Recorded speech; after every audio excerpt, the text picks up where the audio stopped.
Chers auditeurs, soyez les bienvenus au Conte d'époque.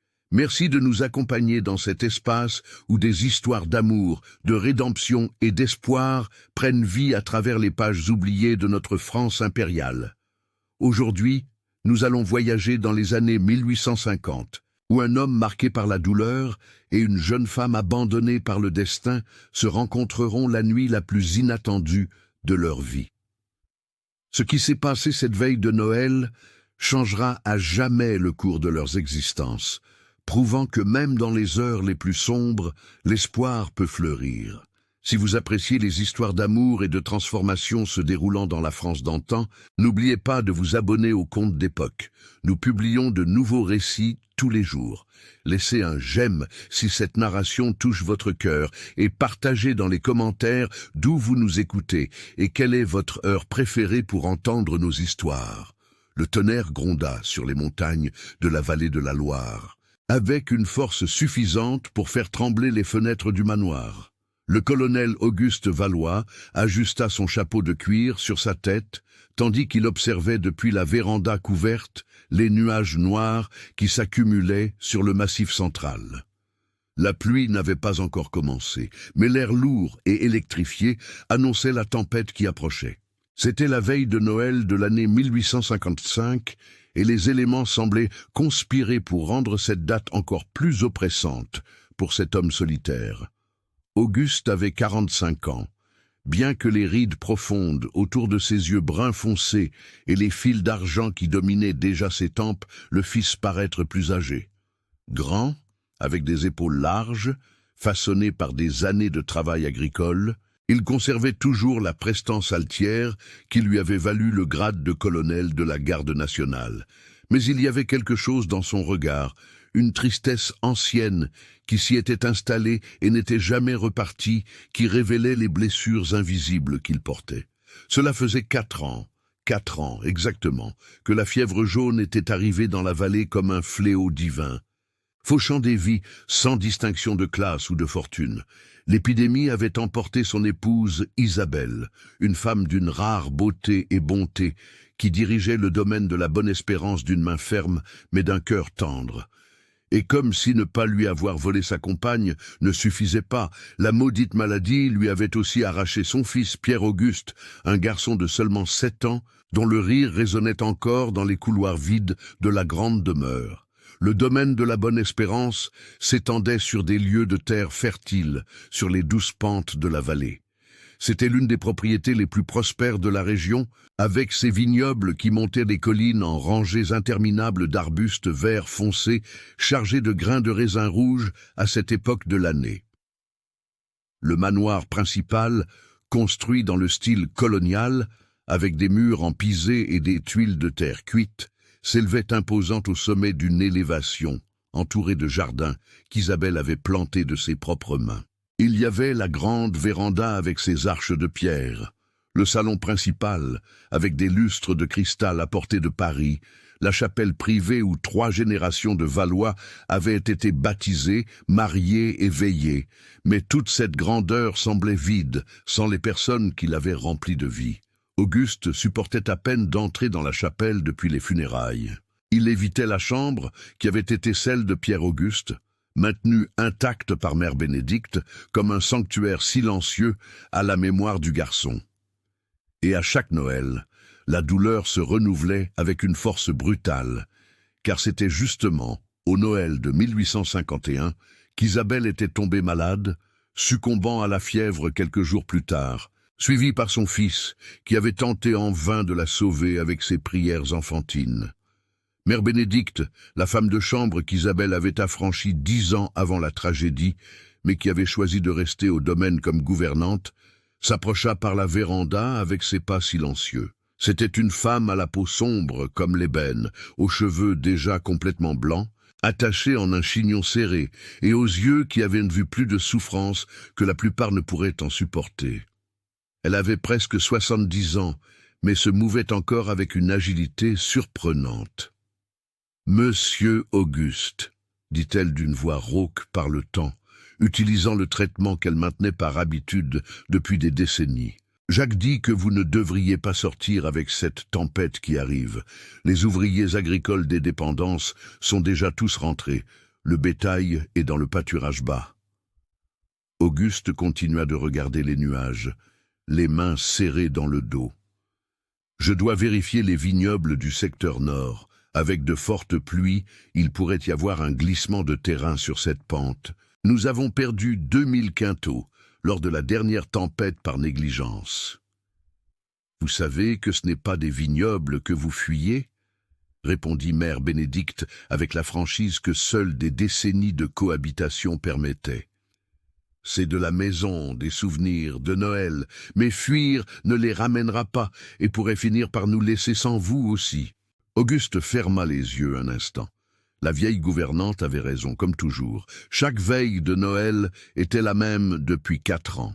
Il inventait une urgence au domaine, n'importe quelle excuse, pour échapper aux modestes festivités que Mère Bénédicte insistait à maintenir pour les travailleurs. Elle décorait le salon principal avec des feuilles de palmier et des fleurs des champs. Elle organisait un simple souper, distribuait de petits cadeaux aux enfants des ouvriers agricoles qui travaillaient sur les terres. Auguste permettait tout, finançait même généreusement, mais n'y participait jamais. « Je prendrai Tonnerre, dit-il, faisant référence à son pur sang préféré, un animal noir comme la nuit avec une étoile blanche sur le front. Avant que Mère Bénédicte ne puisse protester à nouveau, Jacques apparut venant des écuries. Le contremaître avait 50 ans. C'était un homme libre, né de parents affranchis qu'Auguste avait libérés, et il connaissait chaque recoin du domaine aussi bien que le propriétaire lui-même. Il avait la peau couleur bronze brûlée par le soleil, les mains calleuses à force de travail et une loyauté envers Auguste qui frôlait la dévotion. « Colonel, dit-il en ôtant son chapeau de paille, n'est-ce pas imprudent?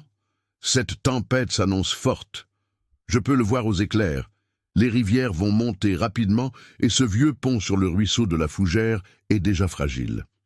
Alors j'irai par le chemin haut, en contournant le ruisseau, répondit Auguste avec l'entêtement qui le caractérisait. Jacques, vous êtes responsable de veiller à ce que tout le monde ait un dîner décent. Mère Bénédicte a déjà tout préparé. Le contremaître et la gouvernante échangèrent des regards résignés. Ils connaissaient trop bien cet homme pour savoir que lorsqu'il prenait une décision, il était inutile d'argumenter. Auguste descendit les marches de pierre de la véranda et se dirigea vers les écuries. La vaste construction, avec son haut plafond et ses boxes spacieux, abritait une douzaine de chevaux de travail et de monte. Tonnerre hennit en le voyant approcher, comme s'il pressentait la chevauchée imminente. L'animal était fort, résistant, entraîné pour les terrains difficiles. Pendant qu'il sellait le cheval, Auguste laissa son esprit vagabonder sur les chemins dangereux de la mémoire. Il se souvint d'Isabelle, de son rire cristallin, résonnant dans la grande demeure. Elle était la fille d'un baron du vin de Bordeaux, élevée au milieu du luxe, mais elle possédait un cœur généreux qui la rendait chère à tous au domaine. C'était elle qui avait convaincu Auguste d'affranchir plusieurs serres, arguant que les hommes libres travaillaient avec plus de dévouement. C'était elle qui avait établi l'école rudimentaire pour les enfants des travailleurs, où un professeur venu de Lyon enseignait les premières lettres. Et Pierre-Auguste, son fils, le garçon adorait chevaucher aux côtés de son père, insistant pour l'accompagner lors des inspections du domaine, même lorsque ses petites jambes atteignaient à peine les étriers. Il avait les cheveux noirs de sa mère et les yeux bruns de son père et un sourire qui illuminait les jours les plus sombres. Quand la fièvre l'emporta, Auguste sentit comme si une partie de sa propre âme avait été arrachée. Il secoua violemment la tête, chassant les souvenirs. Il ne servait à rien de remuer le passé. Les morts ne revenaient pas, peu importe combien on les pleurait. Il monta sur Tonnerre et partit en direction des vignobles du nord. Le ciel s'assombrissait rapidement, non seulement à cause de la tempête qui approchait, mais aussi à cause de la tombée du jour. Il était presque 4 heures, et en été, le soleil se couchait tôt, surtout avec des nuages épais bloquant la lumière. Le chemin serpentait entre les vignobles, montant doucement la pente. Auguste connaissait chaque virage, chaque arbre, chaque pierre de ce trajet. Le domaine de la Bonne-Espérance avait été fondé par son grand-père au début du siècle, lorsque le vin était encore une culture naissante dans la vallée. Son père avait étendu les plantations et Auguste les avait triplées, devenant l'un des plus grands producteurs de la région. Mais tout ce succès matériel lui semblait être de la cendre dans la bouche. À quoi bon la fortune s'il n'y avait personne avec qui la partager? Il n'avait pas d'autres enfants, pas de frères vivants. Ses parents étaient décédés il y a plus d'une décennie. Des cousins éloignés apparaissaient occasionnellement avec des suggestions voilées de mariage, lui présentant des veuves respectables ou des jeunes filles à marier de familles traditionnelles. Auguste les refusait toutes avec une courtoisie ferme qui ne laissait aucune place à l'insistance. Comment pouvait-il penser à remplacer Isabelle? L'idée lui semblait une trahison à sa mémoire, une profanation de l'amour qu'ils avaient partagé pendant 15 ans de mariage. Les premières gouttes de pluie commencèrent à tomber quand Auguste atteignit le secteur nord des vignobles. C'étaient des gouttes épaisses, lourdes, qui annonçaient le déluge à venir. Il examina rapidement la pente qui l'inquiétait. La terre semblait ferme, les arbustes de vigne bien enracinés. Il n'y aurait pas de glissement de terrain, du moins pas là. Le tonnerre gronda de nouveau plus près. Cette fois, un éclair déchira le ciel, illuminant le paysage d'une clarté fantomatique pendant un bref instant. Ce fut à ce moment-là, dans ce flash de lumière, qu'Auguste vit quelque chose qui le fit froncer les sourcils. Au-delà de la clôture qui délimitait la limite nord de sa propriété, il y avait une ancienne construction qu'il connaissait bien. C'était le vieil ancien moulin, vestige des temps où ces terres produisaient de la betterave sucrière avant que le vin ne domine la vallée. La structure était en ruine depuis des décennies, avec le toit effondré et les murs de pierre couverts de plantes grimpantes. Personne n'y allait, sauf occasionnellement un chasseur à la recherche de sangliers ou de chevreuils. Mais Auguste était sûr d'avoir vu une lumière, une petite clarté orangée, comme celle d'un feu de camp ou d'une lanterne, vacillant à travers l'une des fenêtres sans vitres de la construction ruinée. Sa première réaction fut d'irritation, probablement un vagabond cherchant un abri contre la tempête. Il n'était pas rare que des voyageurs se perdent sur les chemins de la vallée, surtout par mauvais temps. Le plus juste serait de les laisser en paix ou, au maximum, d'envoyer Jacques le lendemain pour vérifier. Mais quelque chose le dérangeait. Cette construction était dangereuse, avec des poutres pourries qui pouvaient s'effondrer à tout moment.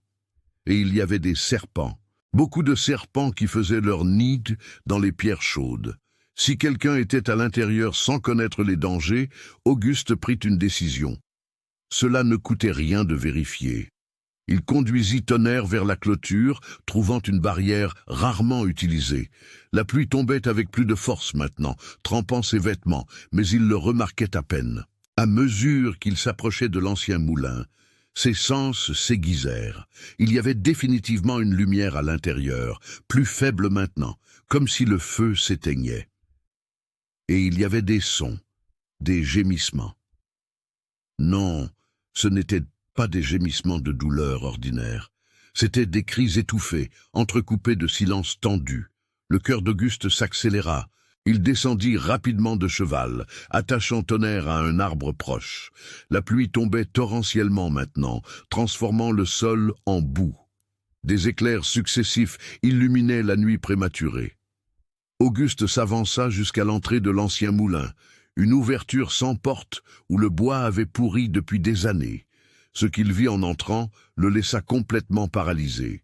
Sur le sol de pierre irrégulier, sur un tas de feuilles sèches et de branches, se trouvait une jeune femme. Elle ne pouvait pas avoir plus de 18 ou 19 ans. Sa robe simple, en coton bon marché déjà usé, était déchirée et sale. Ses cheveux châtain clair, qui devaient être longs et ondulés, étaient emmêlés et collés à son visage pâle par la sueur. Ses yeux, lorsqu'ils se fixèrent sur Auguste, étaient d'un impressionnant brun miel, mais à ce moment-là, ils ne transmettaient que terreur et agonie. Elle était enceinte, très enceinte, et à en juger par ses cris et la position dans laquelle elle se tordait, elle était en plein travail. À ses côtés, sur une pierre plate, brûlait un petit feu de brindilles et de feuilles sèches que la pluie s'infiltrant par les fissures commençait à éteindre. C'était la seule source de lumière et de chaleur dans cet endroit désolé. Il n'y avait pas de couverture, pas d'eau propre. Il n'y avait absolument rien qui puisse aider une femme à accoucher. « Pour l'amour de Dieu !» murmura Auguste, la voix rauque de choc. La jeune femme tenta de reculer, de s'éloigner, mais un autre spasme de douleur la plia en deux. Elle cria, un son primitif et terrifiant qui résonna contre les murs de pierre de la ruine. Ses mains agrippèrent le sol, ses ongles s'enfonçant dans la terre, tout son corps tremblant sous la force des contractions. Auguste réagit par instinct.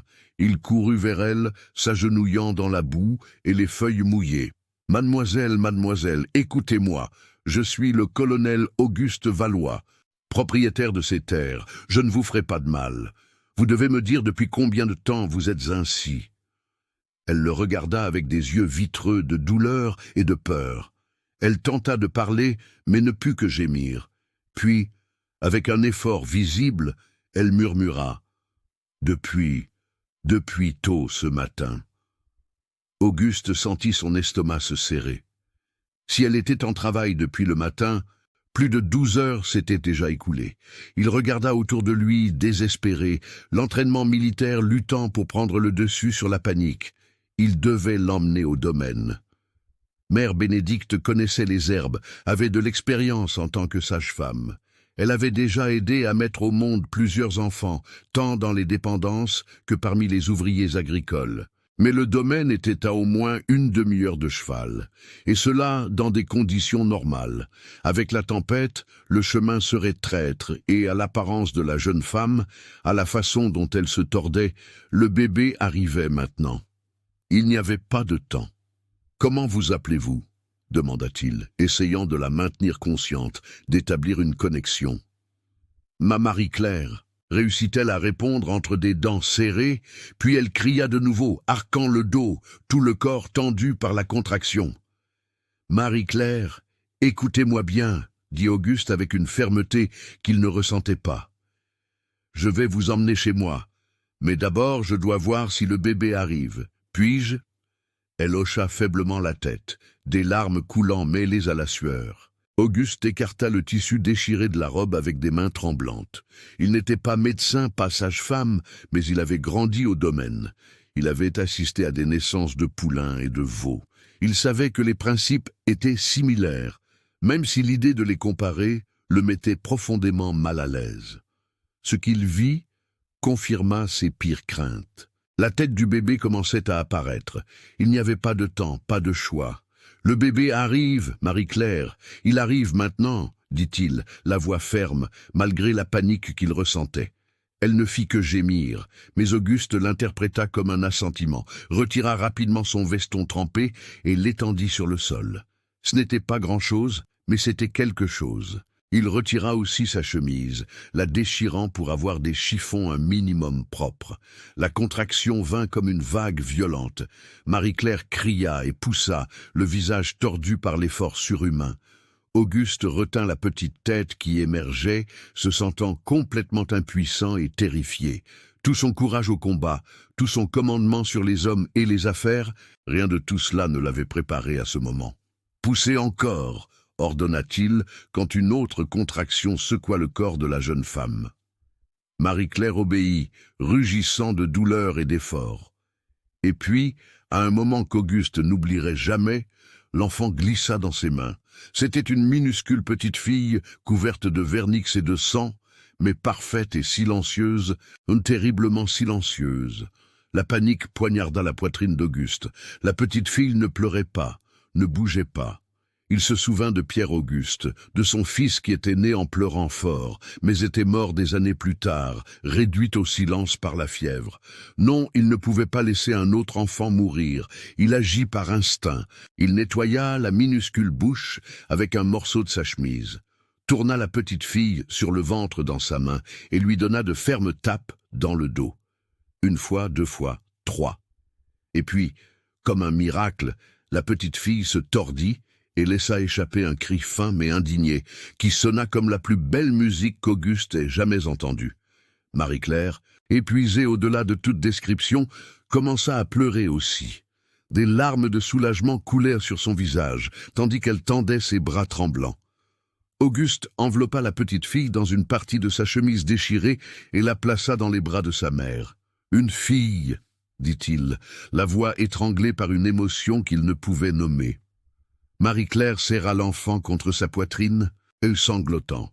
La petite fille continuait de pleurer, ses petits poings s'agitant dans l'air. Elle était vivante.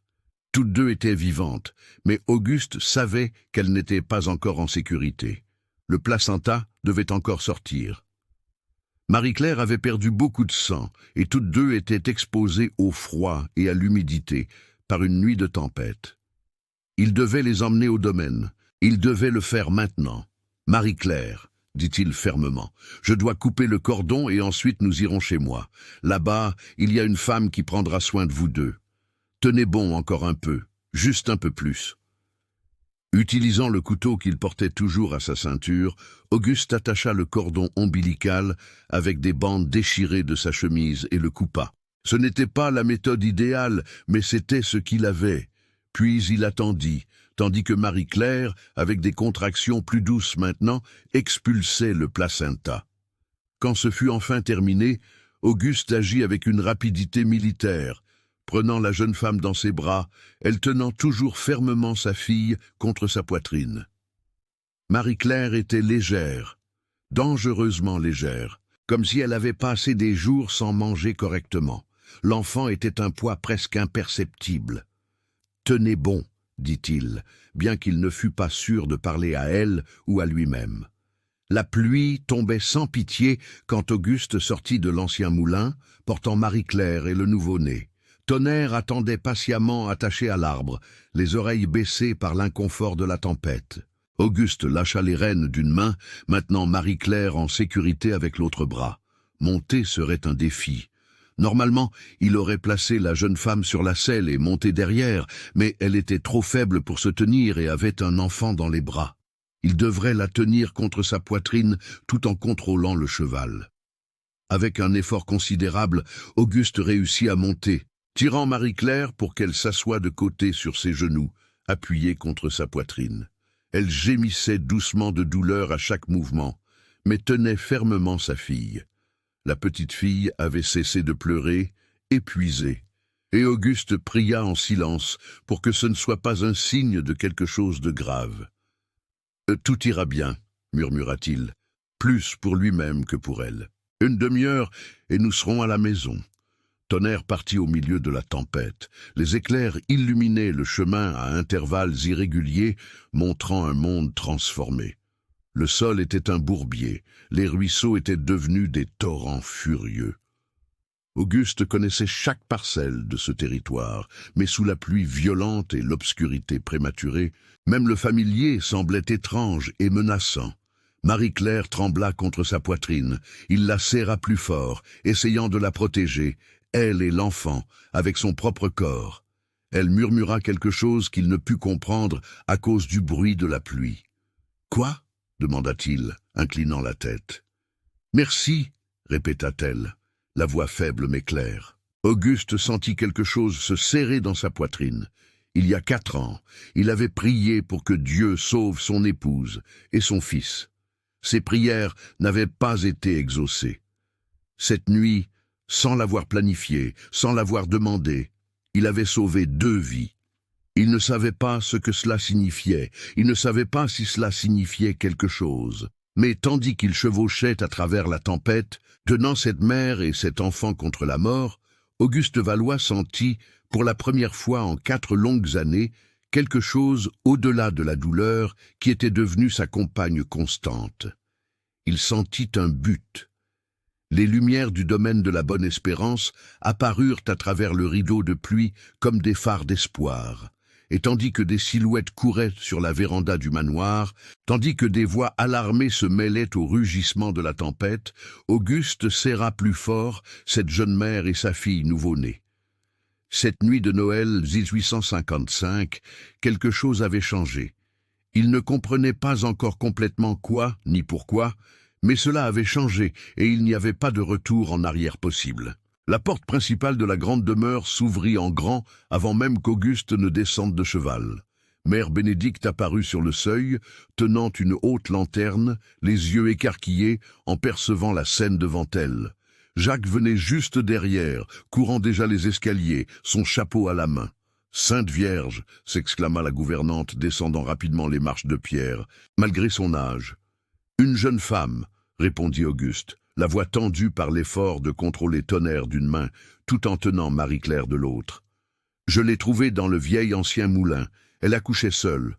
J'ai besoin d'aide maintenant. » Jacques n'attendit pas plus d'explications, courut vers le cheval et tendit les bras pour recevoir Marie-Claire.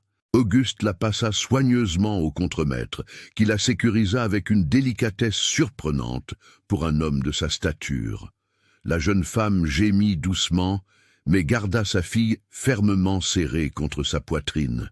« Emmenez-la vite à l'intérieur », ordonna Mère Bénédicte, se retournant déjà pour monter les escaliers vers la chambre d'amis du 2e étage, celle avec la grande cheminée. Auguste descendit rapidement de cheval, ses jambes cédant presque lorsqu'elles touchèrent le sol.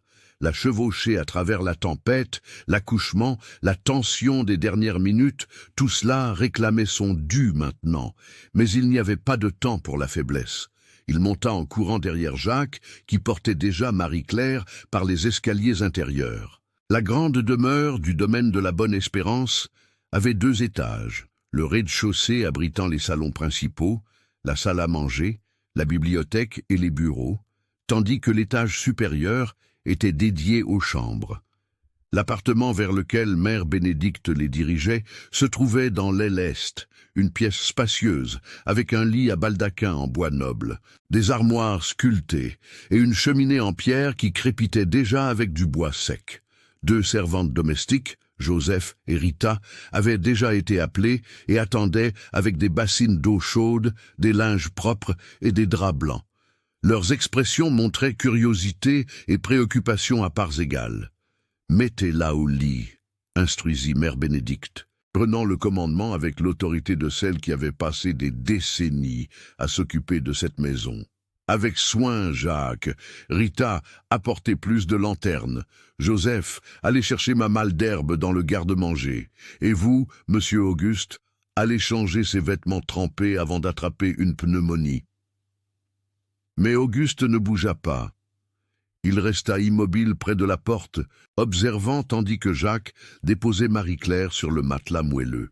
La jeune femme laissa échapper un soupir de soulagement en sentant la douceur sous elle, après des heures sur des pierres et de la terre. Elle tenait toujours sa fille, qui avait recommencé à pleurer d'une petite voix faible. Mère Bénédicte s'approcha du lit, ses mouvements rapides mais doux. « Laissez-moi voir cet enfant. »« Ma fille » dit-elle d'une voix douce. Marie-Claire hésita un instant, ses yeux parcourant les visages inconnus autour d'elle. Quand son regard rencontra celui d'Auguste près de la porte, il hocha légèrement la tête, un geste rassurant. Avec des doigts tremblants, Marie-Claire permit à la gouvernante de prendre le nouveau-né. Mère Bénédicte examina la petite fille avec des yeux expérimentés, vérifiant la respiration, la couleur de la peau, les petits membres. L'enfant pleurait avec plus de force maintenant, ce qui arracha un sourire à la vieille sage-femme. « Un cri fort est bon signe, » dit-elle. « Cela signifie que les petits poumons fonctionnent bien, mais elle est gelée. Nous devons la réchauffer. » Elle se tourna vers Rita, qui venait de revenir avec plus de lanterne. « Prenez ce châle de laine dans ma chambre et apportez-le, et demandez à quelqu'un de faire chauffer du lait de chèvre, pas trop chaud, juste tiède. » Pendant que Rita s'en allait en courant, Mère Bénédicte commença à nettoyer la petite fille avec de l'eau tiède et des linges doux. Auguste observait fasciné malgré lui. L'enfant était si petite, si fragile. Ses poings s'ouvraient et se fermaient. Ses petites jambes s'agitaient. Elle avait une touffe de cheveux foncés, encore humides, et quand elle ouvrit brièvement les yeux, Auguste vit qu'ils étaient d'un bleu profond, bien qu'il sût que la couleur changerait avec le temps. « Le cordon » demanda Mère Bénédicte regardant Auguste. Je l'ai attaché et coupé, répondit-il, avec des lanières de ma chemise et mon couteau. C'est le mieux que j'ai pu faire dans ces conditions. La gouvernante examina le travail et hocha la tête avec approbation. Vous avez bien fait, monsieur. Vous avez sauvé la vie de cette petite fille et de sa mère. Elle prit une substance sombre d'un petit pot que Joseph venait d'apporter. C'était une pommade faite d'herbes qui aidait à prévenir les infections. Elle l'appliqua soigneusement sur le nombril de l'enfant. Marie-Claire observait tout depuis le lit, les yeux mi-clos d'épuisement. Elle tremblait violemment, que ce soit de froid, de choc ou des deux. Joseph s'approcha d'elle avec une tasse de bouillon chaud. « Buvez, mademoiselle », dit la servante avec gentillesse, « cela vous fera du bien. » Mais les mains de Marie-Claire tremblaient tellement qu'elle pouvait à peine tenir la tasse. Mère Bénédicte le remarqua et fit un signe à Joseph qui aida délicatement la jeune femme à boire le bouillon par petites gorgées. Le liquide chaud ramena un peu de couleur aux joues pâles de Marie-Claire. « Maintenant, le placenta est-il sorti entièrement » demanda Mère Bénédicte, toujours pratique. « Oui, » confirma Auguste, « là-bas, dans l'ancien moulin, avant que je ne l'amène. Bien, maintenant, je dois l'examiner correctement, voir s'il n'y a pas de déchirure qui nécessite des soins. » La gouvernante se tourna vers Auguste avec une expression ferme. « Et vous, monsieur, vous devez vraiment sortir d'ici et vous changer. Vous dégoulinez sur le tapis de Madame Isabelle et vous allez tomber malade. » La mention d'Isabelle fit cligner Auguste des yeux comme s'il se réveillait d'une transe. Il regarda en bas et réalisa qu'il était vraiment trempé, une flaque se formant à ses pieds. Il hocha lentement la tête. « Jacques, restez ici au cas où Mère Bénédicte aurait besoin de quelque chose, » dit-il. Le contremaître acquiesça, se positionnant discrètement près de la porte, respectueux mais vigilant. Auguste sortit de la chambre et marcha dans le couloir jusqu'à ses propres appartements. C'étaient les mêmes qu'il avait partagés avec Isabelle pendant 15 ans. Après sa mort, il avait pensé à déménager dans une autre chambre, mais ne l'avait jamais fait, peut-être par masochisme, peut-être par peur que le changer signifie oublier. Il ferma la porte derrière lui et commença à enlever ses vêtements trempés. Ses mains tremblaient légèrement, le choc de ce qui venait de se passer le rattrapant enfin. En moins de 2 heures, sa routine solitaire et prévisible avait été complètement brisée. Tandis qu'il s'habillait de vêtements secs, ses yeux parcoururent la chambre. Le lit où Isabelle avait dormi, la coiffeuse où elle brossait ses longs cheveux noirs, l'oratoire sur le mur où elle priait chaque nuit. Tout était maintenu exactement comme elle l'avait laissé. Mais quelque chose était différent cette nuit. Pour la première fois en 4 ans, ces objets ne semblaient pas l'accuser de continuer à vivre alors qu'elle était morte. Au contraire, c'était comme si Isabelle était là, lui murmurant à l'oreille qu'il avait fait la bonne chose. Il secoua la tête, il était fatigué. C'était tout. Le corps et l'esprit lui jouèrent des tours. Quand il revint dans la chambre d'amis, il trouva une scène transformée. Marie-Claire portait maintenant une chemise de nuit propre. Auguste reconnut que c'était une qui avait appartenu à Isabelle. Elle était allongée sous des draps frais et une épaisse couverture. Ses cheveux avaient été peignés et attachés en une tresse lâche. Le visage était encore pâle, mais propre. Le nouveau-né, enveloppé dans le châle de laine de Mère Bénédicte, tétait avidement au sein de sa mère. C'était un tableau d'une telle tendresse qu'Auguste sentit un serrement dans la poitrine. Mère Bénédicte s'approcha de lui, s'essuyant les mains sur un tablier. « Elle a eu de la chance, monsieur. Aucune déchirure sérieuse, juste un peu de saignement qui s'arrête déjà. La petite fille va bien aussi, compte tenu des circonstances. C'est une petite battante forte. » « Et la mère ?» demanda Auguste doucement. « Va-t-elle bien si elle n'attrape pas de fièvre ?»« Oui, mais elle est très faible, trop maigre. On dirait qu'elle a passé des jours sans manger correctement. Elle aura besoin de repos, de bonne nourriture, de soins. » La gouvernante regarda Auguste avec insistance. « Combien de temps va-t-elle rester ici ?» C'était une question simple, mais lourde d'implications. Auguste n'avait pas de réponse. « Au moins jusqu'à ce qu'elle se rétablisse complètement et que l'enfant soit assez forte, » dit-il finalement. « Cela prendra des semaines, peut-être des mois. Je ne vais pas jeter une mère et un nouveau-né sur la route. » Marie-Claire écarquilla les yeux. « Mais monsieur, que diront les gens? Ma présence ici va ternir votre réputation. »« Ma réputation survivra, » coupa Auguste. « Et quiconque a quelque chose à dire peut venir me parler directement, » adoucit-il le ton. « Marie-Claire, vous avez traversé une terrible souffrance. Ce n'était pas votre faute d'avoir été trompée par une canaille, et cet enfant est innocent de tout péché. »« Vous êtes trop bon, monsieur, » murmura-t-elle. « Ce n'est pas de la bonté, c'est de la décence. » Auguste se tourna vers Mère Bénédicte. « Fournissez tout ce dont elle et l'enfant auront besoin. Vêtements, couches, tout ce qui est nécessaire. » La gouvernante sourit, ses yeux brillants. « C'est déjà prévu, monsieur. Il y a beaucoup de choses rangées dans les malles de la chambre de Madame Isabelle. Des choses qu'elle avait mises de côté pour quand elle aurait plus d'enfants. Non, sa voix s'étrangla un instant. Elle aurait voulu que ce soit utilisé. » Auguste acquiesça, ne faisant pas confiance à sa propre voix. Il se tourna pour partir, mais la voix de Marie-Claire le retint. « Colonel Valois, je ne lui ai pas encore donné de nom à ma fille. » Marie-Claire regarda l'enfant avec un amour infini. « Avec votre permission, j'aimerais l'appeler Anne-Béatrice. Anne pour la sainte du jour, et Béatrice parce que cela signifie celle qui apporte le bonheur. » Auguste regarda la petite fille endormie. Anne-Béatrice. C'était un beau nom, un nom plein d'espoir. « C'est un beau nom, dit-il. Bienvenue au domaine de la bonne espérance, Anne-Béatrice. » Et pour la première fois en 4 ans, en prononçant ces mots, Auguste Valois sourit. Ce fut un petit sourire, hésitant comme un muscle longtemps oublié étant réutilisé, mais il était sincère. Dehors, devant la chambre, Jacques attendait dans le couloir. Quand Auguste sortit, le contremaître s'approcha avec une expression sérieuse. « Je me suis souvenu où j'avais vu la jeune femme avant, » dit-il à voix basse. « C'était à Sainte-Marie il y a quelques mois. J'étais là-bas pour acheter des outils. Elle aidait dans une épicerie et je voyais ce Raphaël Dubois qu'elle a mentionné.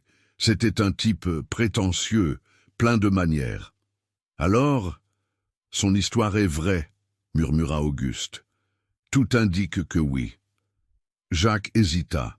« Certains voyageurs qui sont passés ici il y a des mois ont commenté un Portugais qui a escroqué des gens à Sainte-Marie. Il a emprunté de l'argent, promis des marchandises, et vendu des choses qui ne lui appartenaient pas, a disparu du jour au lendemain. » La mâchoire d'Auguste se serra, une vraie canaille. « Sans aucun doute, monsieur. Et si la jeune femme est venue de Sainte-Marie en marchant, enceinte pendant 2 jours, elle a dû traverser un enfer. » Auguste regarda par la fenêtre du couloir. Dehors, le jour de Noël touchait à sa fin. Le soleil descendait sur les montagnes, peignant le ciel de tons dorés et rosés. C'était beau, paisible. « Jacques, je veux que vous fassiez passer le mot parmi les travailleurs. Marie-Claire et sa fille sont sous ma protection. Quiconque les manquera de respect ou répandra des médisances aura affaire à moi personnellement. » Le contremaître sourit légèrement. « Ne vous inquiétez pas, colonel. Je ne pense pas qu'il y aura de problème. Les gens ici ont bon cœur. J'ai déjà vu plusieurs esclaves commenter la pauvre jeune femme et le petit enfant né à Noël. Ils disent même que c'est un signe de Dieu. » Mais en retournant à ses appartements cette nuit-là, Auguste réalisa que quelque chose de fondamental avait changé en lui. L'obscurité qui l'avait enveloppé pendant 4 ans n'avait pas disparu. Elle ne disparaîtrait probablement jamais complètement. Mais il y avait maintenant une lueur de lumière, petite, fragile, mais réelle, 2 vies sauvées, une mère et un enfant qui, sans son intervention, seraient morts. Cela ne ramènerait pas Isabelle et Pierre-Auguste. Rien ne pourrait jamais le faire. Mais pour la première fois depuis qu'il les avait enterrés, Auguste Valois sentait que sa propre vie avait peut-être encore un but, et cela, pour l'instant, était suffisant. Les 2 premières semaines de janvier 1856 apportèrent des changements subtils, mais profonds, au domaine de la bonne espérance. Marie-Claire se rétablissait progressivement, reprenant des forces chaque jour sous les soins dévoués de Mère Bénédicte. La petite Anne-Béatrice prospérait, remplissant la maison de ses pleurs vigoureux et de moments occasionnels de silence lorsqu'elle dormait satisfaite après avoir tété. Auguste observait ces transformations de loin, maintenant une distance respectueuse, mais ne parvenant pas à éviter complètement les rencontres. Chaque matin, en descendant pour le petit déjeuner, il entendait les sons venant de l'étage, les pleurs de l'enfant, la voix douce de Marie-Claire, la calmant, le bruit des pantoufles de mère Bénédicte dans les couloirs. C'étaient des sons de vie dans une maison qui avait été silencieuse trop longtemps. Le 10e jour après Noël, Marie-Claire réussit à descendre les escaliers pour la première fois. Auguste était dans la bibliothèque quand mère Bénédicte frappa à la porte. « Monsieur Auguste, mademoiselle Marie-Claire souhaite vous remercier personnellement. Elle se sent assez bien pour descendre avec mon aide. » Auguste se leva, lissant instinctivement son gilet. « Amenez-la au grand salon. Je vais demander qu'on serve du thé. » Quand il entra dans le salon, quelques minutes plus tard, il trouva Marie-Claire assise dans un fauteuil rembourré près de la fenêtre. La lumière du matin éclairait son visage et Auguste fut surpris par la transformation. La jeune femme avait pris un peu de poids. Ses joues n'étaient plus creuses. Elle portait une robe simple mais propre. Il reconnut l'une des robes décontractées d'Isabelle, ajustée par mère Bénédicte. Ses cheveux étaient attachés en un chignon lâche, quelques mèches s'échappant pour encadrer son visage. « Colonel Valois, dit-elle en essayant de se lever. « S'il vous plaît, ne vous levez pas, demanda Auguste en s'approchant rapidement. Vous êtes encore en convalescence. Marie-Claire acquiesça, se rasseyant. « Je voulais vous remercier personnellement pour ce que vous avez fait pour moi et pour Anne-Béatrice. La gentillesse de tous dans cette maison a été... » Sa voix se brisa d'émotion. « Cela a été plus que ce que j'aurais pu espérer ou mériter. »« Vous le méritez, oui, » dit Auguste avec fermeté, s'asseyant dans un fauteuil en face. « Aucune femme ne mérite de traverser ce que vous avez traversé. » Joseph entra à ce moment-là avec un plateau de thé et des petits gâteaux secs encore chauds. Elle les servit tous deux avec une efficacité silencieuse et se retira. « Comment va la petite Anne-Béatrice » demanda Auguste, surpris lui-même par son intérêt sincère. Le visage de Marie-Claire s'illumina. « Elle est forte, grâce à Dieu. Elle mange bien, dort raisonnablement. » Elle hésita, puis continua. « Vous aimeriez la voir? Elle dort maintenant, mais... » Auguste sentit quelque chose se serrer dans sa poitrine. Depuis cette première nuit, il avait délibérément évité la chambre où la mère et la fille séjournaient. Voir un bébé, entendre ses pleurs, lui semblait une cruauté. Cela lui rappelait trop Pierre-Auguste. Mais en regardant le visage plein d'espoir de Marie-Claire, il ne put refuser. « Peut-être plus tard, » dit-il, prenant une gorgée de thé pour gagner du temps. Marie-Claire acquiesça, semblant comprendre plus que ce qu'il avait dit. « Mère Bénédicte m'a parlé de votre épouse et de votre fils, de la fièvre jaune. Je suis profondément désolé, colonel. »« C'était il y a 4 ans, » répondit Auguste, répétant automatiquement la phrase qu'il utilisait chaque fois que le sujet était abordé, comme si le temps rendait la perte plus facile. « La douleur ne respecte pas les calendriers, » dit Marie-Claire doucement. C'était vrai. Et il y avait quelque chose de libérateur à parler à quelqu'un qui comprenait la perte, qui n'offrait pas de platitude vide sur le temps qui guérit toutes les blessures. Ils conversèrent pendant près d'1 heure. Marie-Claire parla de son enfance à Sainte-Rita, de son père forgeron qui lui avait appris à lire en utilisant la Bible familiale, de sa mère décédée d'une pneumonie quand elle était enfant. Auguste, à son tour, se retrouva à partager des souvenirs d'Isabelle qu'il n'avait pas évoqués depuis des années. Comment elle insistait pour planter des roses autour de la chapelle. Comment elle chantait en supervisant la fabrication de confiseries dans la cuisine. Ce fut mère Bénédicte qui interrompit, venant chercher Marie-Claire. « La petite s'est réveillée et a faim. Et vous avez besoin de plus de repos, jeune femme. Vous ne pouvez pas vous fatiguer dès le premier jour où vous descendez. » Tandis qu'elle aidait Marie-Claire à se lever, la gouvernante lança un regard significatif à Auguste, un regard qu'il préféra ignorer. Les jours suivants établirent une nouvelle routine. Marie-Claire descendait pour les repas quand elle se sentait d'attaque. Parfois, elle dînait avec Auguste dans la grande salle à manger, des conversations tranquilles sur des sujets neutres. D'autres fois, quand Anne-Béatrice était particulièrement agitée, elle mangeait dans sa chambre. Ce fut la 3e semaine de janvier qu'arriva le premier visiteur important. Auguste était aux écuries, inspectant un cheval, quand Jacques arriva en courant. « Monsieur, il y a une calèche qui monte le chemin, il semble que ce soit celle du baron de Saint-Denis. » Auguste fronça les sourcils. Le baron Antoine de Saint-Denis était propriétaire du domaine voisin, une propriété encore plus grande que la Bonne Espérance. Homme veuf d'une 50aine d'années, il faisait des insinuations ces derniers mois sur une possible union entre les familles. Auguste avait toujours décliné poliment. « Préparez le salon de réception », instruisit Auguste, « et demandez à Mère Bénédicte de s'assurer que Marie-Claire reste dans ses appartements. Je ne veux pas l'embarrasser avec des questions indiscrètes. » Le baron de Saint-Denis descendit de sa calèche lustrée avec l'aide d'un valet. C'était un homme corpulent, avec une moustache fournie et de petits yeux qui semblaient toujours calculer quelque chose. Il était vêtu avec une élégance exagérée pour une visite informelle à la campagne. « Colonel Valois », salua-t-il d'une voix retentissante, « j'espère ne pas vous déranger en ce beau jour. »« Nullement, baron, soyez le bienvenu. » Auguste le conduisit au salon où Joseph avait déjà servi du café et des petits gâteaux secs.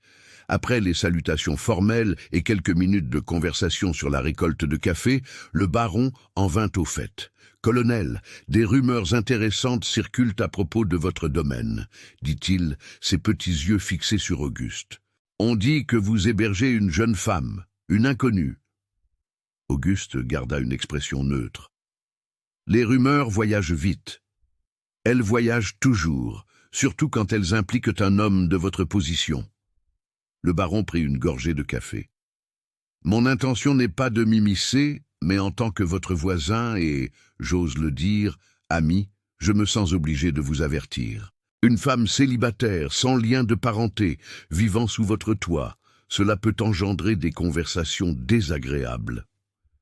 Qu'il converse, répondit Auguste froidement. La jeune femme était mourante quand je l'ai trouvée. Elle venait d'accoucher seule au milieu d'une tempête. N'importe quel chrétien aurait fait de même. Ah oui, très noble. Le baron acquiesça, mais son ton était empreint de scepticisme.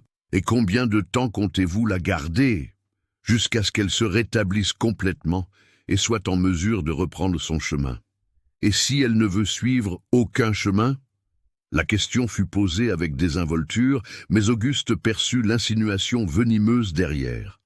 « Alors, ce sera une décision que je prendrai le moment venu, » dit Auguste avec une politesse qui dissimulait à peine son irritation. Le baron l'étudia un long moment, puis changea de tactique. « Colonel, vous êtes encore un homme jeune, veuf, depuis 4 ans, sans héritier. Avez-vous déjà songé à contracter un nouveau mariage? J'ai une nièce, Eulalie, jeune femme d'excellente famille, éduquée à Lyon. 22 ans, vertueuse, belle, ce serait une union très avantageuse pour les 2 familles. » Ah, c'était donc ça. Le baron ne s'inquiétait pas de la réputation d'Auguste. Il s'inquiétait que la présence de Marie-Claire puisse contrecarrer ses plans d'unir les domaines par le mariage. « Je vous remercie de votre considération, baron, mais je n'ai aucun intérêt à me marier pour le moment, » répondit Auguste avec fermeté. « À cause de cette jeune femme ?» Le baron ne tenta même pas de cacher son dédain dans sa voix. Auguste se leva, signalant que la visite était terminée. « Ma décision n'a rien à voir avec Marie-Claire, elle a à voir avec moi et ce que je considère approprié pour ma vie. » Le baron se leva également, clairement insatisfait, mais sachant qu'il était allé trop loin. « Très bien, colonel, mais permettez-moi un dernier conseil d'ami. Méfiez-vous, les femmes en situation précaire ont parfois des arrière-pensées. Ce ne serait pas la première fois qu'un homme bien établi est trompé par des larmes et une apparente fragilité. » Il fallut tout le sang-froid d'Auguste pour ne pas expulser physiquement l'homme de sa maison. Au lieu de cela, il répondit d'une voix glaciale. « Merci de votre visite, baron. Transmettez mes salutations à votre nièce. » Après le départ de la calèche, Auguste resta immobile sur la véranda, les mains serrées derrière le dos, essayant de contrôler sa colère. Comment cet homme osait-il venir chez lui et insinuer que Marie-Claire était une sorte de profiteuse? Le baron a toujours été une vipère, dit la voix de Jacques derrière lui, et pleine de venin et prête à frapper. Auguste se retourna. « Vous avez entendu? Assez !» Le contremaître cracha par terre, un geste rare qui démontrait son mépris. « Il a peur que vous n'épousiez pas sa nièce. Ses terres sont endettées. Il a besoin de cette union. » « Comment savez-vous cela? »« Monsieur, je parle avec les travailleurs des autres domaines. Le baron de Saint-Denis doit de l'argent à la moitié des commerçants de Marseille. Il n'a pas encore fait faillite, parce qu'il a des terres, mais la terre sans argent pour la travailler n'est que de la terre. » Auguste traita cette information. Cela expliquait l'insistance du baron et le rendait également potentiellement dangereux. Les hommes désespérés faisaient des choses désespérées. « Soyez vigilants, » dit Auguste, « et doublez la surveillance aux limites de la propriété. Je ne doute de rien de la part du baron quand il s'agit de protéger ses intérêts. » Cette nuit-là, pendant le dîner, Auguste remarqua que Marie-Claire était particulièrement silencieuse. Elle remuait la nourriture dans son assiette sans vraiment manger. « Tout va bien, Marie-Claire » demanda-t-il. Elle leva les yeux hésitante. « Joseph m'a parlé de la visite du baron, des choses qu'il a dites. » Auguste soupira. Il aurait dû imaginer que la nouvelle lui parviendrait. « Ne vous inquiétez pas des paroles d'un sot envieux. » « Mais il a raison, n'est-ce pas ?» Marie-Claire posa sa fourchette. « Ma présence ici nuit à votre réputation. Les gens parlent, font des suppositions. Qu'ils parlent. Ma réputation survivra au commérage. Mais si elle ne survit pas, et si cela affecte vos affaires, vos relations dans la société ?» Elle prit une profonde inspiration. « Colonel Valois, il serait peut-être préférable que je parte. Je vais beaucoup mieux. Je peux trouver du travail quelque part, peut-être comme couturière ou... » « Non !» coupa Auguste, les surprenant tous deux par la véhémence de sa parole. « Vous n'êtes pas prête à partir, et je ne permettrai pas que les langues venimeuses d'hypocrites vous chassent d'un endroit sûr. » Marie-Claire le fixa, ses yeux couleur miel brillant d'émotion. « Pourquoi faites-vous cela? Pourquoi vous souciez-vous de ce qui m'arrive ?» C'était une question simple qui exigeait une réponse complexe. Auguste n'était pas sûr de pouvoir articuler toutes les raisons, parce qu'elle lui rappelait qu'il y avait encore de la bonté possible dans le monde, parce que sauver sa vie avait donné un sens à la sienne, parce que pour la première fois en 4 ans, la maison ne ressemblait plus à un mausolée, parce que c'est la bonne chose à faire, dit-il finalement. Ce n'était pas la réponse complète, mais c'était la vérité. Marie-Claire acquiesça lentement, semblant accepter. « Alors, si je dois rester plus longtemps, j'aimerais me rendre utile. Je ne peux pas simplement vivre de charité. Y a-t-il quelque chose que je puisse faire? De la couture, peut-être, ou aider à la cuisine ?» Auguste réfléchit un instant. Puis, il se souvint de quelque chose qu'Isabelle avait toujours désiré, mais n'avait jamais achevé. « Savez-vous lire et écrire ?» demanda-t-il. « Oui, mon père m'a appris, je lis bien. »« Parfait. Ma défunte épouse avait commencé une petite école pour les enfants des colons et des travailleurs.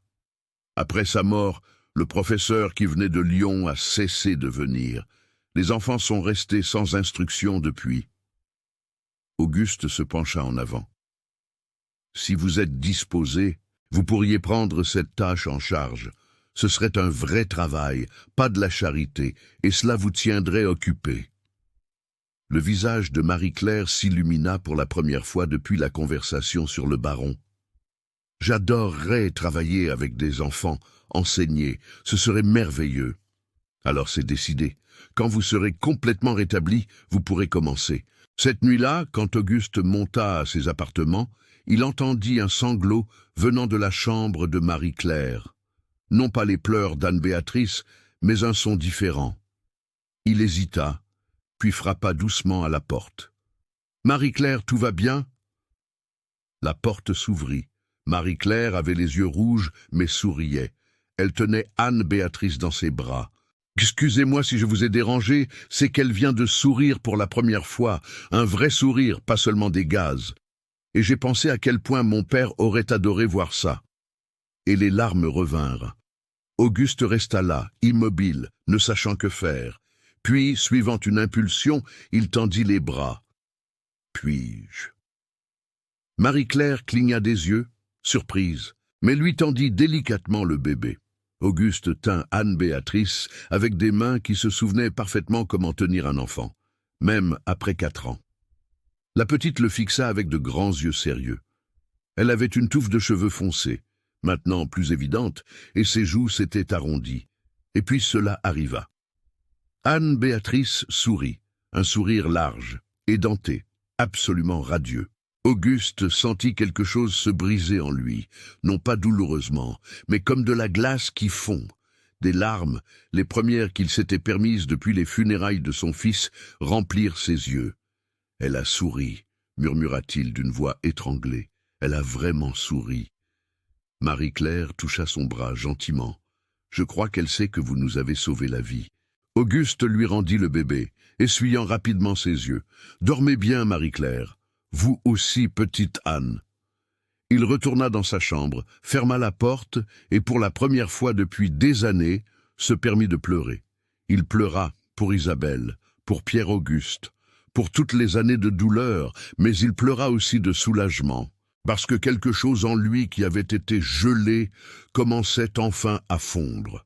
Les jours qui suivirent apportèrent d'autres changements. Le vicaire local, Père Dominique, fit une visite.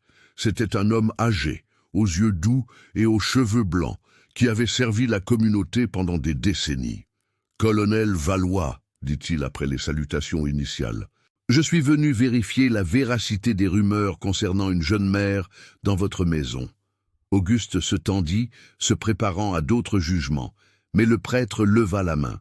« Je ne suis pas venu pour juger, mais pour aider. S'il y a un enfant qui a besoin d'être baptisé et une mère qui a besoin de soutien spirituel, c'est mon devoir. » La surprise d'Auguste dut être visible, car le prêtre sourit. « Nous ne sommes pas tous comme certains de mes confrères les plus sévères, mon fils. Le Christ a enseigné la compassion, non la condamnation. » Père Dominique passa l'après-midi avec Marie-Claire, écoutant sa confession, offrant absolution et réconfort. Il accepta également de baptiser Anne-Béatrice dans la chapelle du domaine lors d'une cérémonie simple. « J'aimerais que le colonel Valois soit le parrain, » dit Marie-Claire timidement quand le prêtre suggéra la nécessité de parrain. « S'il accepte. » Auguste, qui était présent à la conversation, sentit le poids de la demande. Être parrain signifiait responsabilité, engagement. Cela signifiait se lier de manière permanente à cet enfant. Ce serait un honneur, s'entendit-il dire. Le baptême eut lieu un après-midi ensoleillé de février. Seuls les habitants du domaine étaient présents, Mère Bénédicte, Jacques, quelques-uns des travailleurs les plus anciens. Père Dominique conduisit la cérémonie avec dignité et tendresse. Quand Auguste tint Anne-Béatrice au-dessus des fonts baptismaux, faisant les promesses solennelles de la guider dans la foi, il sentit le poids de la responsabilité, mais aussi quelque chose de plus. Il se sentit connecté à cet enfant d'une manière inattendue. Anne-Béatrice, comme si elle comprenait la solennité du moment, ne pleura pas. Elle regarda simplement Auguste, avec ses grands yeux sérieux, et sourit à nouveau. Après la cérémonie, pendant le repas que Mère Bénédicte avait préparé, Père Dominique prit Auguste à part. « C'est une bonne jeune femme, colonel. Elle a commis une erreur par naïveté et par amour, non par malice, et elle en paie le prix fort. »« Je sais, père. Et vous ?» Le vicaire l'étudia avec des yeux perspicaces. « Vous commencez à revivre. Je le vois. Isabelle en serait contente. »« Vous la connaissiez bien, » dit Auguste doucement. « Je la connaissais, et je sais qu'elle n'aurait pas voulu vous voir enterré vivant avec elle. » Le prêtre posa une main sur l'épaule d'Auguste. « Les morts méritent nos larmes et notre mémoire, mais les vivants méritent notre amour et notre présence. Il n'y a pas de trahison à continuer de vivre. Les mots restèrent avec Auguste pendant des jours. Il n'y avait pas de trahison à continuer de vivre. C'était simple, mais profond. Février avança. Marie-Claire retrouva complètement ses forces et commença à travailler avec les enfants du domaine. Elle organisa des cours 3 fois par semaine dans le salon de la grande maison, enseignant les lettres et les chiffres à environ 12 enfants âgés de 5 à 12 ans. Auguste, parfois, passait devant la porte ouverte et voyait Marie-Claire, Anne-Béatrice dormant dans un berceau improvisé à côté, tandis qu'elle enseignait patiemment à un enfant à former des lettres. Sa voix était douce, mais ferme, et les enfants l'adoraient clairement. Mère Bénédicte commenta un soir pendant qu'il servait le dîner. « La maison est différente, monsieur. Elle a retrouvé la vie. » C'était vrai. Il y avait des voix d'enfants qui résonnaient dans les couloirs. Il y avait les pleurs occasionnels d'Anne-Béatrice. Il y avait des conversations pendant les repas. Le domaine de la Bonne Espérance se réveillait d'un long sommeil. Et Auguste, pour la première fois en 4 ans, commençait à se réveiller aussi. Mais tout n'était pas rose. Les rumeurs continuaient. Certaines familles de la société locale commencèrent à décliner les invitations d'Auguste. D'autres faisaient des commentaires voilés lors de réunions mondaines. Le baron de Saint-Denis, en particulier, semblait déterminé à répandre des médisances. Ce fut Jacques qui apporta la nouvelle la plus préoccupante un matin de fin février. « Monsieur, il y a un homme au village qui pose des questions sur la jeune femme Marie-Claire. Un Portugais, d'après les récits, demande si quelqu'un a vu une jeune femme enceinte, la décrivant parfaitement. » Auguste sentit son sang se glacer. « Raphaël Dubois, ce doit être lui. Que savez-vous d'autre ? Il est logé à l'auberge du village depuis 3 jours. Il dit qu'il cherche la mère de son enfant et qu'elle s'est enfuie de lui et qu'il veut la ramener. » Auguste serra les poings. Le canaille avait l'audace de revenir et, pire, se présentait comme une victime, comme un père inquiet. « Ne laissez pas Marie-Claire le savoir encore, » instruisit Auguste. Mais il était trop tard.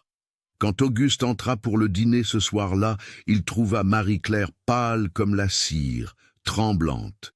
« Il est revenu, » murmura-t-elle. « Une des travailleuses l'a entendu au marché. Raphaël est ici, il m'a trouvé. » Et pour la première fois, depuis qu'elle était arrivée au domaine de la Bonne Espérance, Marie-Claire ne semblait pas en sécurité, elle semblait terrorisée. La nouvelle du retour de Raphaël Dubois se répandit dans le domaine de la Bonne Espérance comme un feu de paille. Marie-Claire passa la nuit blanche, serrant Anne-Béatrice contre sa poitrine, tremblant à chaque bruit.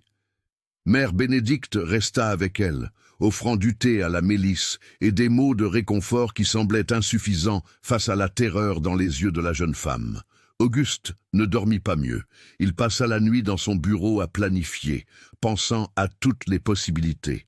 Raphaël Dubois avait des droits légaux sur sa fille, selon les lois de l'Empire. Un père pouvait réclamer sa progéniture, même illégitime, à moins qu'il ne puisse être prouvé qu'il était indigne ou qu'il avait formellement abandonné l'enfant. À l'aube, Auguste convoqua Jacques. « J'ai besoin que vous alliez au village, discrètement, pour tout savoir sur ce Raphaël, où il est logé, ce qu'il dit. À qui il parle, et voyez si vous pouvez trouver quelqu'un de Sainte-Rita qui puisse témoigner de son caractère, de la façon dont il a abandonné Marie-Claire. »« C'est déjà fait, monsieur, » répondit Jacques avec un sourire en coin. « J'ai envoyé 2 hommes de confiance hier soir. Ils devraient revenir avec des informations avant midi. » Auguste sentit une vague de gratitude pour le vieux contremaître. « Vous vous mettriez probablement dans moins d'ennuis, colonel, » répondit-il avec un humour sombre. « Mais la vie serait bien plus ennuyeuse. » Les informations arrivèrent plus tôt que prévu. Les hommes de Jacques revinrent avec des nouvelles troublantes. Raphaël Dubois était bien au village, logé à l'auberge principale. Il racontait une histoire émouvante sur la façon dont sa fiancée s'était enfuie lorsqu'elle avait découvert qu'elle était enceinte. Honteuse de ne pas être encore mariée, disait-il. Il la cherchait désespérément pour faire ce qui est juste et donner son nom à l'enfant. « C'est un menteur, ce Portugais », cracha l'un des hommes, un travailleur nommé Antoine. « Mais il parle bien, il sait convaincre. Il y a déjà des gens au village qui ont pitié de lui. pensant que c'est la jeune femme Marie-Claire qui a été cruelle en s'enfuyant. Pire encore, Raphaël avait découvert qu'une jeune femme avec un nouveau-né se trouvait au domaine de la Bonne Espérance. Ce n'était pas difficile, les rumeurs couraient déjà depuis des semaines. Il attendait juste le bon moment pour apparaître. Et il y a plus, ajouta Jacques sombrement. Il est accompagné. Il a amené 2 brutes avec lui. Auguste serra la mâchoire. Raphaël ne prévoyait pas simplement de demander Anne-Béatrice en retour. Il était prêt à la prendre par la force, si nécessaire. « Doublez les gardes aux portes du domaine » ordonna Auguste. « Personne n'entre sans mon autorisation personnelle et armez quelques-uns des hommes de confiance. » Ce fut cet après-midi-là que Raphaël Dubois apparut enfin. Auguste était dans la bibliothèque quand il entendit le tumulte, des voix altérées, le hennissement des chevaux. Il se leva et se rendit sur la véranda avant, où il trouva Jacques bloquant l'entrée à 3 hommes. Celui du milieu était indubitablement Raphaël Dubois. Il avait environ 25 ans, beau d'une manière étudiée, cheveux foncés, coiffé à la gomina, moustache bien taillée, vêtements chers, mais légèrement usés. Ses yeux, cependant, étaient proies, des yeux de joueur, d'escroc. « Colonel Auguste Valois ?» demanda Raphaël avec un fort accent portugais, retirant son chapeau dans un geste de fausse courtoisie. « Je suis Raphaël Dubois, et je suis venu chercher ce qui est à moi. »« Ce qui est à vous ?» répéta Auguste, descendant lentement les marches de pierre. « Soyez plus précis, monsieur Dubois. »« Ma fille. Je sais que sa mère est ici, Marie-Claire. » Raphaël sourit, mais le sourire n'atteignit pas ses yeux. « Pauvre petite, elle a dû être confuse après l'accouchement. Elle s'est enfuie de moi, mais je suis venu la chercher. Je veux faire ce qui est juste, donner mon nom à l'enfant. »« C'est intéressant, » dit Auguste d'une voix dangereusement calme, « parce que la version que j'ai entendue est bien différente.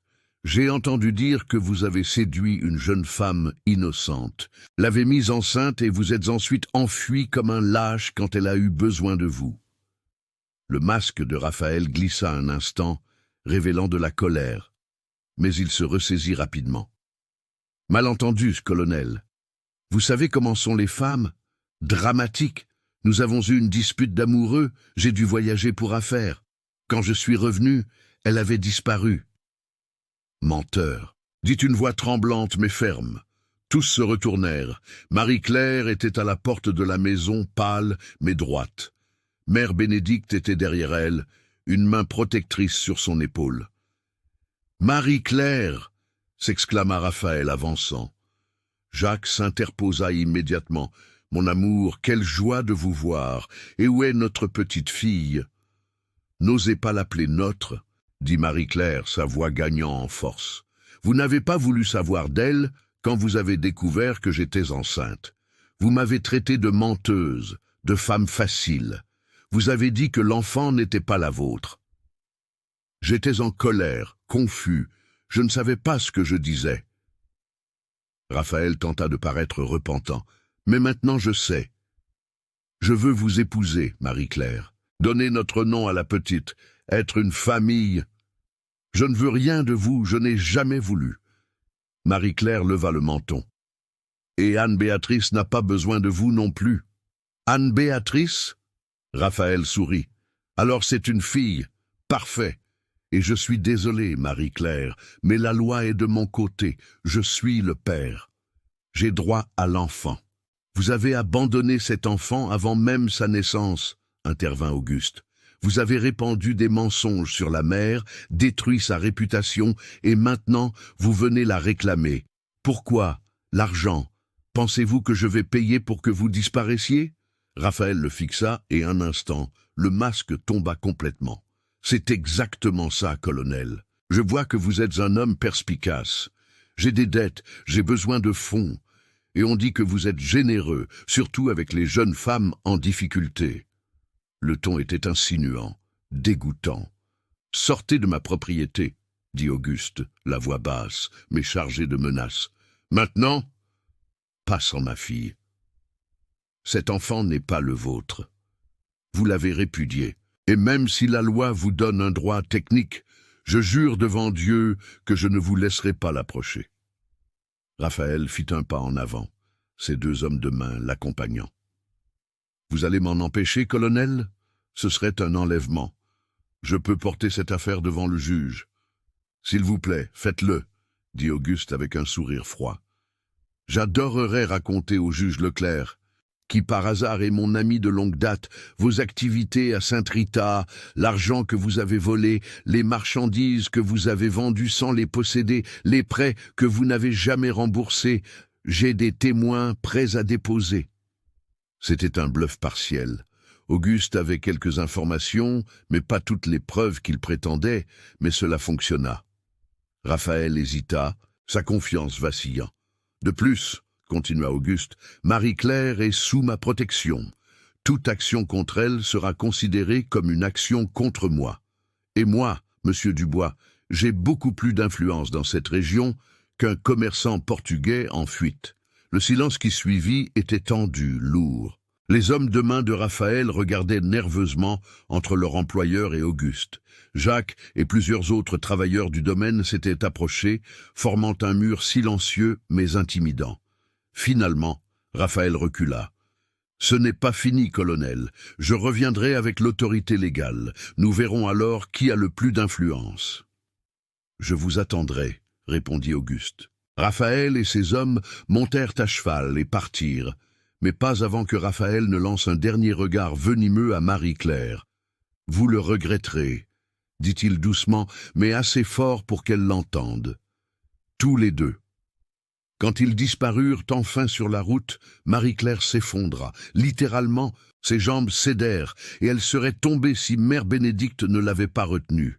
Auguste courut à son aide, la prenant dans ses bras. « Ça va, c'est passé. Il est parti, mais il va revenir, » murmura Marie-Claire, s'accrochant à la chemise d'Auguste. « Et quand il reviendra, il emmènera Anne-Béatrice. La loi est de son côté. Il est le père. » « Je ne laisserai pas cela arriver, » jura Auguste.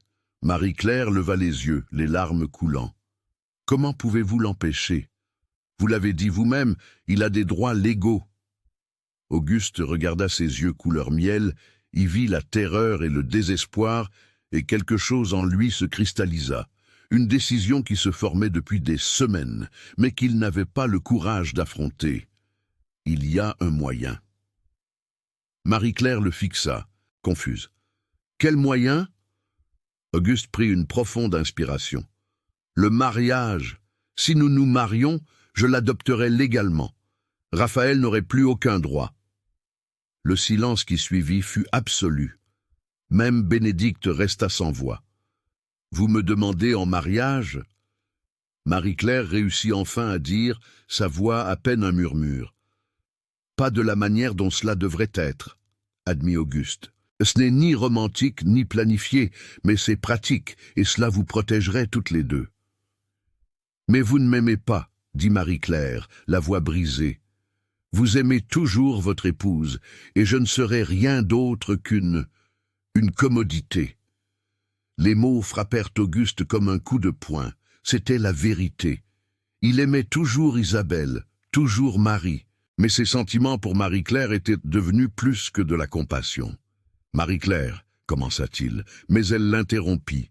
« Non, ne faites pas cela par pitié ou par obligation. » Elle s'éloigna de lui, essuyant ses larmes. « Je trouverai une autre solution. Peut-être que je pourrais fuir, aller dans une autre province et... »« Vivre en fuyant pour toujours ?» demanda Auguste. « Si, ce que vous voulez pour Anne-Béatrice, une vie de peur constante, toujours à regarder par-dessus son épaule ?» Marie-Claire sanglota, sachant qu'il avait raison. Auguste fit un pas vers elle. « Je n'offre pas cela seulement par obligation. J'ai appris à me soucier de vous deux. Ces derniers mois, cette maison a retrouvé la vie. Et c'est grâce à vous. »« Se soucier n'est pas aimer, » murmura-t-elle. « Non, » concéda Auguste, « mais c'est un début et j'ai déjà connu l'amour une fois dans ma vie. Je sais ce que c'est. Peut-être pourrons-nous construire quelque chose de différent, quelque chose basé sur le respect, sur l'amitié. Ce ne serait pas si mal, n'est-ce pas? Marie-Claire le regarda un long moment. Et si je dis non, que ferez-vous? Je vous protégerai de toute façon, mais ce sera plus difficile et je n'ai aucune garantie de succès. Auguste prit ses mains entre les siennes. Marie-Claire, je ne vous demande pas de m'aimer. Je vous demande de me laisser vous protéger Anne-Béatrice, et qui sait, avec le temps...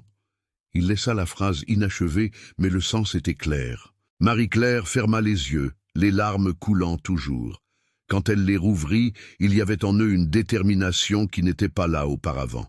« D'accord, dit-elle, je vais vous épouser. » Mère Bénédicte laissa échapper un soupir de soulagement. « Grâce à Dieu, je vais prévenir Père Dominique immédiatement. » Mais Auguste ne lâcha pas les mains de Marie-Claire. « Êtes-vous sûr? Parce qu'une fois que nous aurons fait cela, il n'y aura pas de retour en arrière. »« J'en suis sûre, » répondit-elle, bien que sa voix tremblât.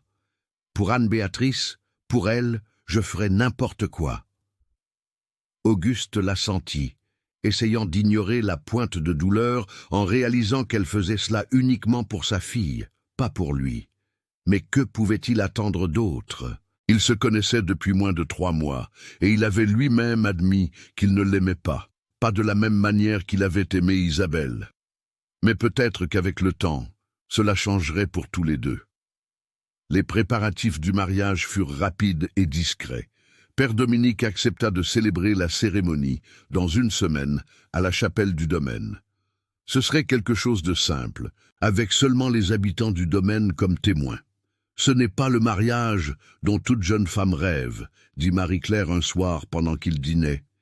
Ils avaient repris l'habitude de dîner ensemble, mais maintenant, avec le poids de l'engagement imminent entre eux. « Je peux faire mieux si vous voulez », offrit Auguste. Elle le coupa doucement. « Je ne veux pas de faux semblants. C'est déjà assez difficile, sans ajouter de théâtre. » Auguste acquiesça, bien que les mots lui fissent mal. « Difficile. » C'était ainsi qu'elle voyait l'épouser, et elle avait raison. C'était un arrangement de convenance, pas une romance. Mais il y avait des moments, de petits moments, qui suggéraient que cela pourrait être plus, comme lorsqu'Auguste la trouva dans la bibliothèque, ou feuilletant les livres d'Isabelle. « Puis-je les regarder ?» demanda-t-elle timidement. « Ou préférez-vous que je ne touche pas à ces affaires ?»« Vous pouvez, » répondit Auguste. Isabelle aurait adoré savoir que quelqu'un utilise à nouveau ses livres. Et quand ils s'assirent ensemble, lui lisant des contrats de café pendant qu'elle lisait de la poésie, il y eut une paix entre eux, une camaraderie confortable, ou quand Anne-Béatrice pleura une nuit et qu'Auguste, réveillé de toute façon, alla aider. Il trouva Marie-Claire, épuisée, essayant de calmer le bébé. « Laissez-moi essayer », offrit-il. Il prit Anne-Béatrice, la berçant doucement, chantant une vieille berceuse qu'Isabelle avait l'habitude de chanter à Pierre-Auguste. La petite se calma presque immédiatement, s'endormant dans ses bras. « Vous êtes naturel avec elle, » dit Marie-Claire, surprise et touchée. « J'ai eu de la pratique, » répondit Auguste doucement. « Avec mon fils... » Marie-Claire toucha son bras. « Il serait fier de vous, de l'homme que vous êtes. » C'était un moment petit, mais significatif. Et quand leurs yeux se rencontrèrent, quelque chose passa entre eux. Ce n'était pas encore de l'amour, non, mais c'était une connexion, une compréhension, une possibilité. La nouvelle du mariage imminent se répandit, bien sûr, et suscita des réactions variées. Le baron de Saint-Denis apparut furieux. « C'est un outrage, colonel.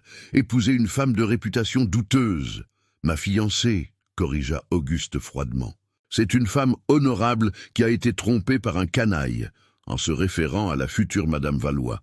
Le baron partit indigné, jurant qu'Auguste le regretterait. Père Dominique, d'autre part, fut entièrement favorable. « Vous faites la bonne chose, mon fils, et qui sait, peut-être trouverez-vous l'amour là où vous l'attendez le moins. » Certains voisins coupèrent les ponts. D'autres, étonnamment, offrirent un soutien discret. La société était divisée, et Raphaël Dubois disparut du village 2 jours avant le mariage. Mais Jacques découvrit par ses contacts qu'il était allé en ville chercher un avocat. La menace n'avait pas disparu, seulement reportée. La nuit précédant le mariage, Auguste resta éveillé tard dans ses appartements. Il regarda le portrait d'Isabelle au-dessus de la cheminée. Elle était magnifique sur la peinture, souriante, éternellement jeune et pleine de vie. « J'espère que tu comprends, » murmura-t-il à l'image. « Je ne te remplace pas. Je ne pourrai jamais, mais j'ai besoin de continuer à vivre. Peut-être que je peux aider cette jeune femme et cet enfant. Peut-être que je peux faire du bien. » Il n'y eut pas de réponse, bien sûr, mais Auguste jura qu'il vit le sourire sur le portrait s'adoucir, comme si Isabelle donnait sa bénédiction. Le matin du mariage, Auguste revêtit son meilleur costume. Mère Bénédicte avait adapté l'une des robes de promenade d'Isabelle pour Marie-Claire, une robe bleu clair qui s'accordait parfaitement avec ses yeux. La chapelle était décorée simplement de fleurs des champs. Les bancs étaient remplis de travailleurs du domaine, tous vêtus de leurs plus beaux habits. Quand Marie-Claire entra, portant Anne-Béatrice dans ses bras, Auguste sentit son cœur se serrer.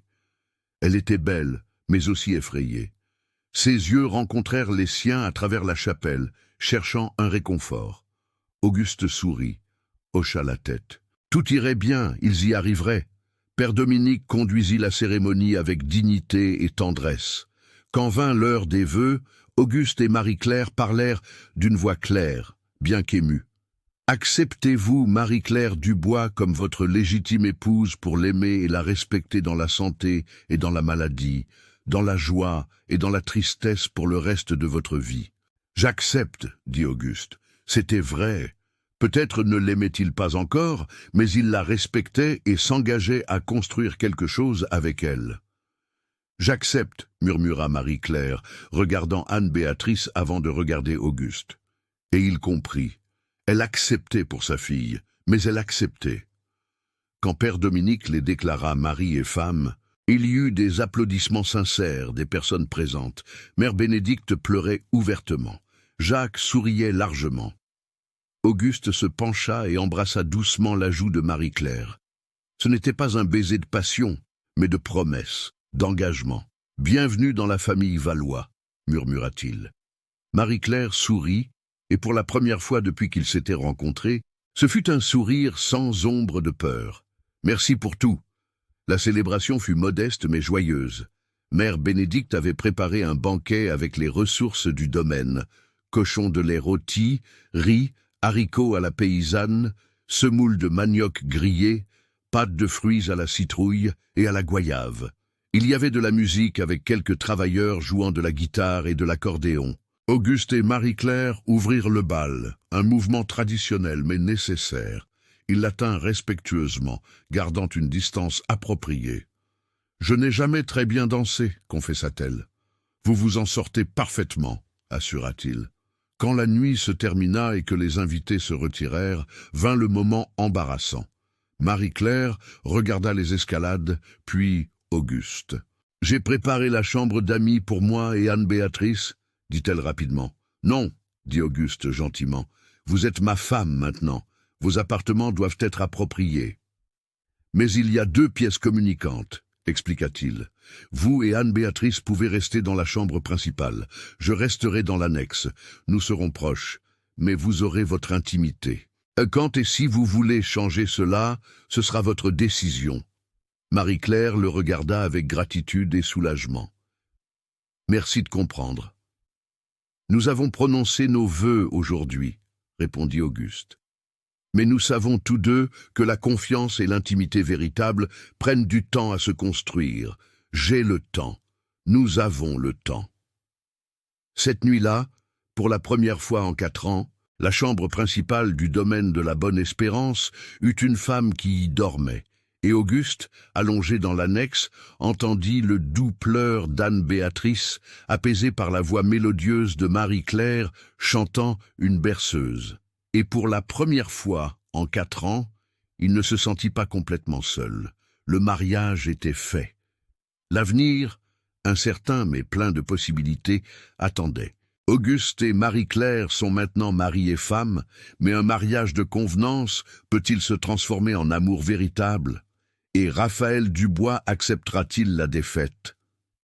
Dans le prochain épisode, nous suivrons les premiers mois de mariage, la naissance de nouveaux sentiments et la confrontation finale avec le passé.